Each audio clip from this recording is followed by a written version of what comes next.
La Guerra de los Mundos.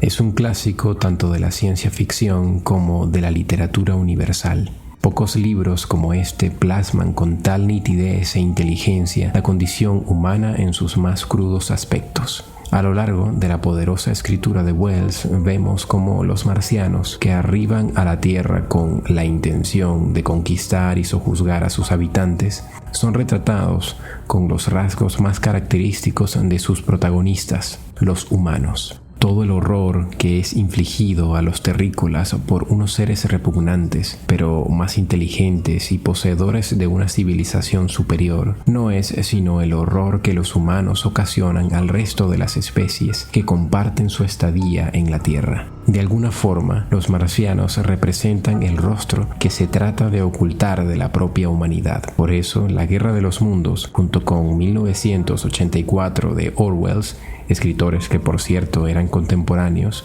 aunque no precisamente amigos, representan las dos alegorías más contundentes de la condición humana. Pero también es un relato épico de dimensiones titánicas, donde el lector se irá adentrando más y más en un mundo a punto de fenecer, donde su protagonista, a pesar de percibir la terrible similitud entre los dos antagonistas, jamás pierde la esperanza en la victoria de los hombres sobre los alienígenas. A fin de cuentas, la existencia es una lucha continua. De una forma u otra, la Guerra de los Mundos es impostergable. Solo le queda al lector disfrutar el amargo cáliz de lo inevitable. Libro primero. La llegada de los marcianos. Pero ¿quién vivirá en estos mundos si están habitados? ¿Son ellos o nosotros los amos del universo? ¿Y cómo es que todas las cosas están hechas para el hombre? Kepler, citado en The Anatomy of Melancholy. Capítulo 1. La víspera de la guerra.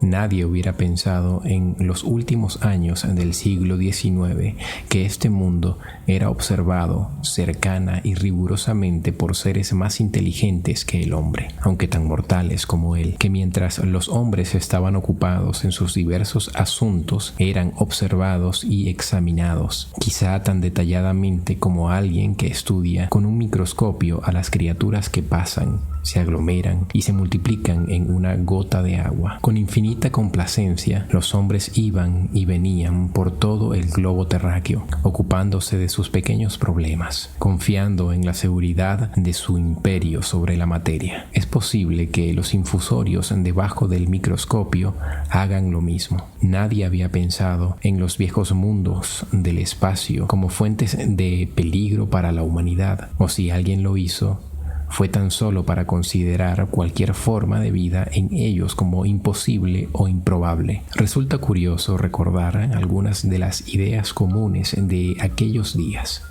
A lo sumo, los habitantes de la Tierra imaginaban que podían haber otros hombres en Marte, tal vez inferiores a ellos y listos para dar la bienvenida a una expedición misionaria. Sin embargo, a lo largo del golfo del espacio, mentes que para nosotros resultan lo mismo que las nuestras para las bestias que perecen, unos intelectos vastos, serenos e indiferentes, contemplaban este planeta con ojos de envidia y lentos y seguros trazaban sus planes contra nosotros.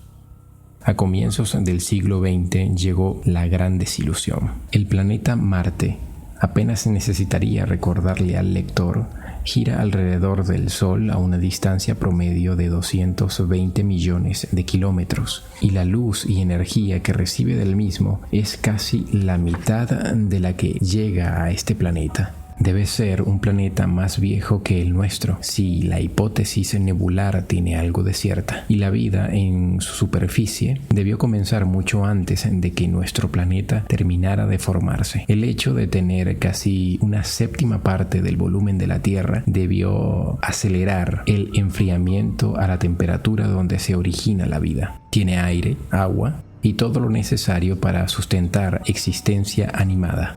Sin embargo, el hombre es tan vanidoso y está tan cegado por esta vanidad que ningún escritor hasta fines del siglo XIX había expresado alguna idea respecto al hecho de que vida inteligente se hubiera desarrollado en ese lugar o en cualquier otro por encima de la inteligencia terrestre. Tampoco se comprendía del todo que, debido a que Marte es más viejo que la Tierra, con tan solo un cuarto de la superficie terrestre y estando más apartado del Sol, se deduce forzosamente que no solo está más alejado del comienzo de la vida, sino también más próximo a su fin. El enfriamiento que un día alcanzará nuestro planeta ya se ha rebasado a nuestro vecino. Su estado físico es todavía un gran misterio, pero ahora sabemos que aún en su región ecuatorial la temperatura al mediodía apenas se aproxima a la de nuestro invierno más frío. Su aire es mucho más tenue que el nuestro. Sus océanos se han encogido a tal punto que cubren una tercera parte de su superficie, y mientras sus lentas estaciones cambian, enormes capas de nieve se juntan y se derriten cerca de los polos e inundan periódicamente las zonas templadas. Esa última etapa de devastación de recursos, la cual sigue siendo increíblemente remota para nosotros, se ha convertido en un problema actual para los habitantes de Marte. La presión inmediata creada por la necesidad ha iluminado sus intelectos, acrecentando sus poderes y fortaleciendo sus corazones. Y al mirar a través del espacio con instrumentos y con una inteligencia que nosotros ni en sueños hemos imaginado, ven a tan solo 56 millones de kilómetros en dirección al Sol un lucero de esperanza, nuestro planeta, un lugar más cálido, verde por su flora y gris por el agua, con un ciclo nublado, propicio para la fertilidad, con pequeños huecos entre los manchones de nubes arremolinadas, con grandes extensiones pobladas y con sus mares estrechos atestados de barcos. Y nosotros, los hombres, las criaturas que habitamos este planeta, debemos parecerles al menos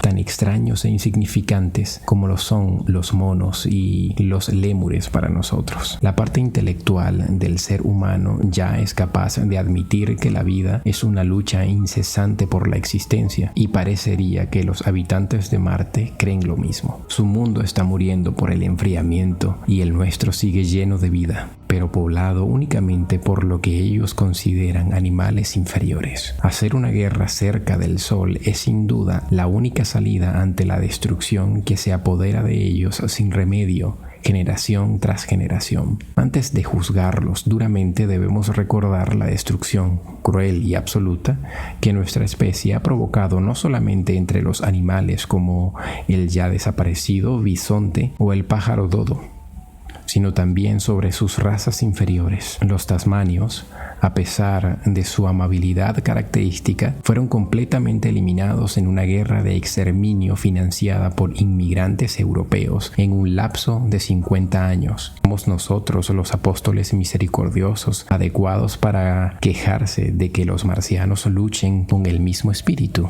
Ellos parecen haber calculado la invasión con increíble sutileza. Su aprendizaje matemático es evidentemente mayor que el nuestro, y llevaron a cabo esos preparativos con unanimidad casi perfecta. Si nuestra tecnología nos hubiera permitido, habríamos visto el inicio de estos problemas a principios del siglo XIX.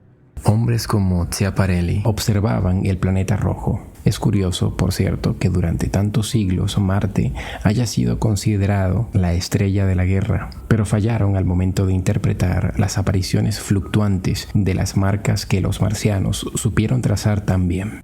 Durante todo este tiempo deben haber estado preparándose. En la oposición de 1894, se vio un gran rayo de luz en la parte iluminada del disco, primero en el observatorio de Lick, después por Perorim en la ciudad de Niza y más tarde por otros observadores. Los lectores ingleses se enteraron de esto por primera vez en la revista Nature con fecha del 2 de agosto.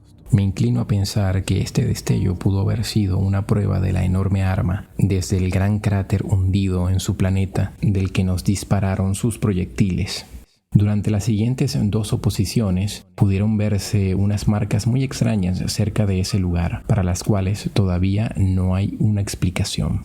La tormenta se desató sobre nosotros hace ya 6 años. Mientras Marte se acercaba a la oposición, la Belle de Java hizo palpitar los hilos transmisores de las comunicaciones astronómicas con la sorprendente noticia de un enorme estallido de gas incandescente dirigido hacia el planeta. Ocurrió cerca de la medianoche del día 12. El espectroscopio, al cual el científico recurrió de inmediato, indicaba un cúmulo de gas encendido, principalmente de hidrógeno, moviéndose a una velocidad increíble hacia la Tierra. El chorro de fuego se hizo invisible alrededor de las 12:15. Él lo comparó con un gran soplo de fuego que saliera del planeta repentina y violentamente formando un chorro, como gases flamígeros emanando de un arma, dijo. Resultó ser una frase excepcionalmente adecuada. Sin embargo, al día siguiente no se dijo nada al respecto en los periódicos, excepto una breve nota en el Daily Telegraph, y el mundo se sumía en la ignorancia de uno de los peligros más grandes que jamás había amenazado a la raza humana. De no haber visto a Ogilvy, el famoso astrónomo de Ottershaw, bien podría no haber escuchado absolutamente nada sobre la explosión. Él estaba muy entusiasmado con la noticia y en la euforia me invitó a subir para observar el planeta rojo esa noche. A pesar de todo lo que ha sucedido desde aquel momento, sigo recordando esa vigilia a la perfección. El observatorio silencioso y oscuro, la linterna entre sombras, proyectando una luz tenue sobre el piso en la esquina de la habitación, el constante tic-tac del reloj del telescopio y a la pequeña abertura en el techo.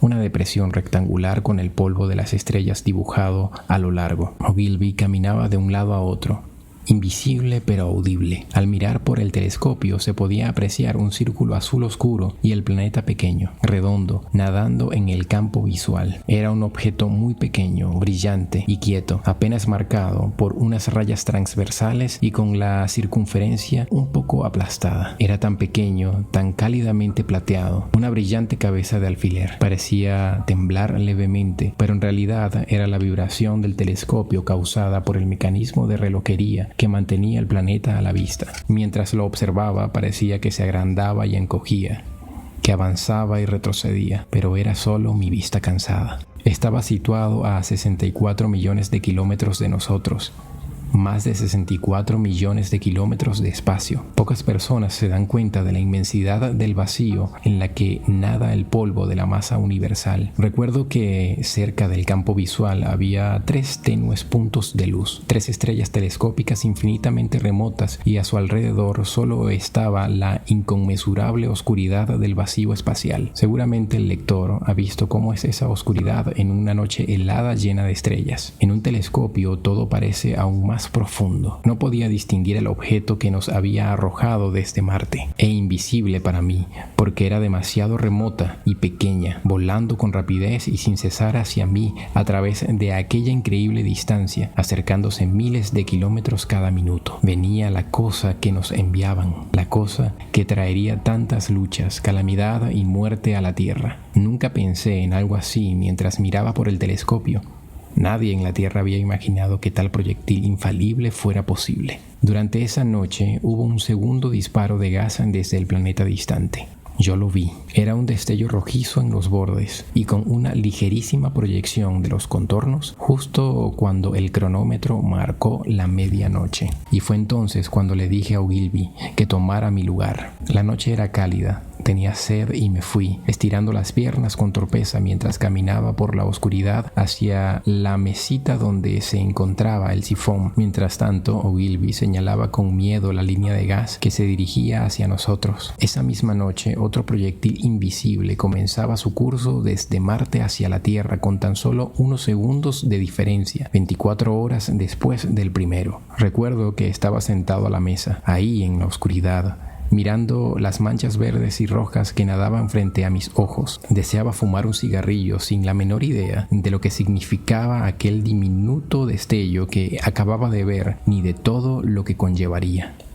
Ogilvy miró por el telescopio hasta la 1 de la mañana y después lo dejó. Entonces encendimos la linterna y caminamos hasta su casa. Abajo en la oscuridad estaban Ottershaw y Chertsey, con sus cientos de habitantes durmiendo en paz. Él estaba muerto de curiosidad sobre el estado de Marte y se rió ante la vulgar idea de que tuviera habitantes que nos hacían señales. Pensaba que los meteoritos podían estar cayendo a través de una lluvia violenta sobre el planeta o que una enorme explosión volcánica estaba sucediendo. Me habló de lo improbable que era que dos procesos evolutivos orgánicos hubieran tomado la misma dirección en dos planetas contiguos. La posibilidad de que exista algo parecido al hombre en Marte es una en 1.000.000, dijo. Cientos de observadores vieron la flama aquella noche y la siguiente, cerca de las 12, y una vez más al otro día hasta que se cumplieron 10. Una flama por noche. ¿Por qué pararon tras 10 disparos? Es algo que nadie en la Tierra ha intentado explicar. Tal vez los gases producidos por los disparos causaron algunos problemas a los marcianos. Las densas nubes de humo o de polvo se podían ver a través de un poderoso telescopio desde la Tierra, como pequeños borrones grises, manchas oscilantes y dispersas sobre la claridad de la atmósfera planetaria y oscureciendo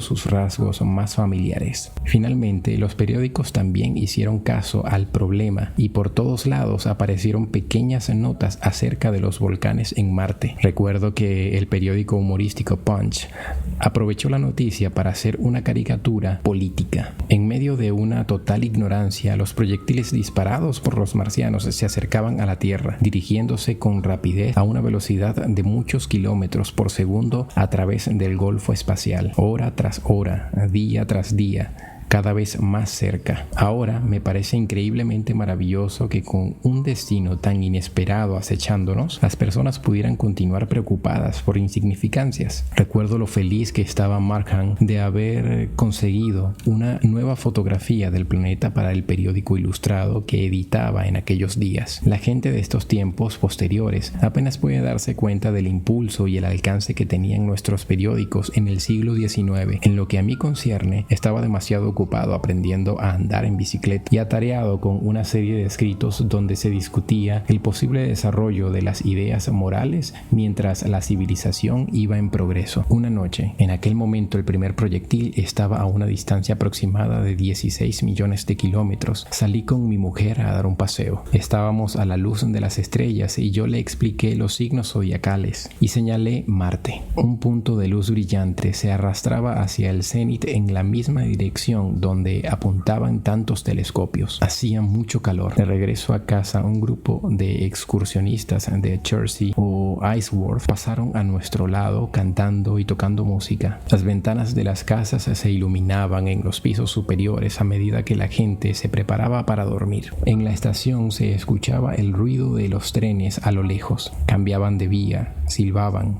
y retumbaban casi melódicamente en la distancia. Mi mujer me mostró la intensidad del rojo, verde y amarillo de las luces de las señales que colgaban de un armazón imaginario contra el cielo. Todo parecía tan tranquilo y seguro.